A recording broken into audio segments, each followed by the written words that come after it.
Vraag nommer 28. Iemand vra, hoe moet 'n mens die Bybel lees? Hoor net wat sê 2 Timoteus 3 vers 16. Elke skrifdeel is deur God geïnspireer, dis nuttig vir onderrig, vir weerlegging, vir teregwysing en opvoeding om God se wil te gehoorsaam. Wel, voor ek jou vraag wil beantwoord, wil ek eers by mense hoor, hoekom wil mense die Bybel lees? Party mense lees die Bybel omdat hulle skuldig voel, ander lees die Bybel omdat hulle antwoorde soek, ander lees die Bybel omdat hulle nuuskierig is, party mense lees die Bybel omdat hulle meer kennis wil hê. En dan is daar mense wat die Bybel lees omdat dit God se liefdesbrief is. Hulle lees die Bybel omdat hulle die Bybel geniet, omdat hulle verhouding met die Vader geniet. Kom ek gee gou vir jou 'n bietjie statistiek. Daar is oor die eeue al by die 10 miljard Bybels gedruk. En jaarliks word daar tussen 5 en 7 miljoen Bybels gedruk.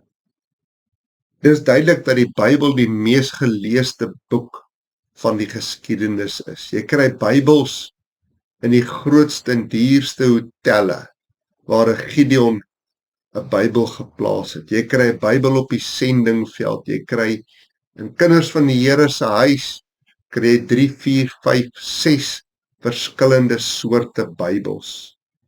Mense wil graag die Bybel lees. Mense is honger. Mense soek.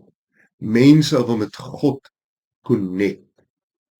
So jy vra, hoe moet 'n mens die Bybel lees? So voor ek jou vraag antwoord oor hoe 'n mens die Bybel moet lees, kom ek gee net die volgende disclaimer. En met 'n disclaimer bedoel ek, as jy die Bybel met die regte motief lees, gaan jy gereed moet wees om te verander.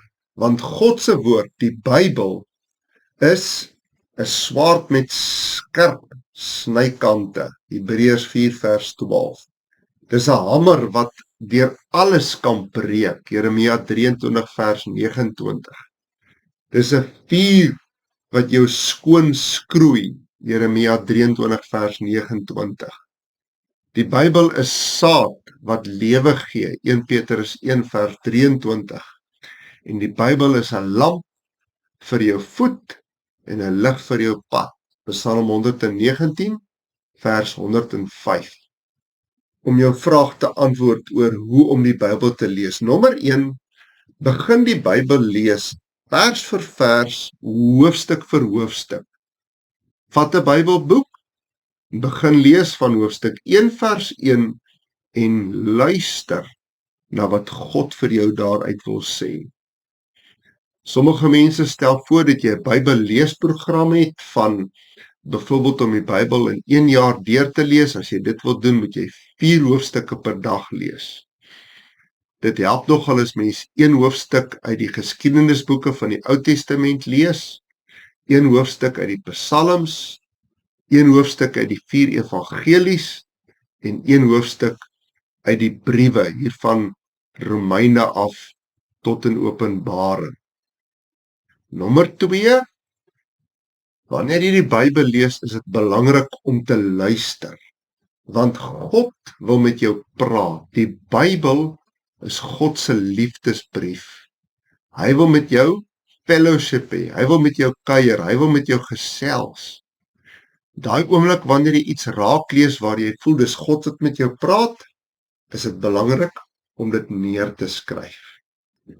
Dis belangrik om dit neer te skryf, want wat God vir jou sê, is dikwels leiding wat hy vir jou wil gee, 'n koersaanpassing wat hy wil hê jy moet maak in jou lewe.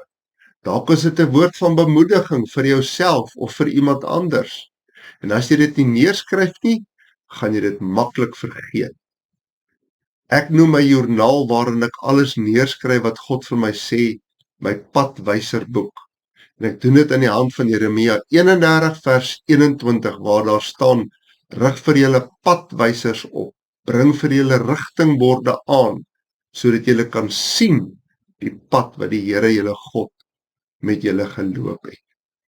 En dan die heel belangrikste, hoe om die Bybel te lees, dit gaan jou niks baat as jy die Bybel lees net terwille van kopkennis nie. As jy die Bybel lees, moet jy bereid wees om aanpassings te maak, koersveranderinge. Jy moet die woord gehoorsaam. Dis wat Jesus bedoel in Johannes 14 vers 21 waar hy sê, wie my opdragte het en dit uitvoer, dit is hy wat my lief het. En ek sal hom lief hê en my Vader sal hom aan jou openbaar. Kom ons bid saam.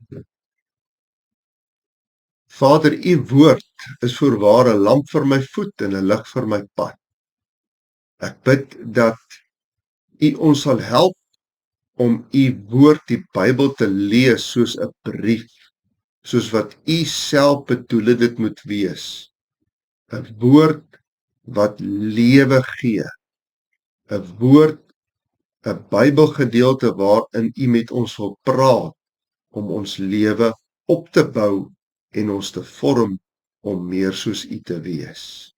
Dankie vir u woord, dankie dat dit gedruk is, dankie dat dit in ons eie taal is, dankie dat ons dit kan lees. Bid dit in Jesus se naam. Amen.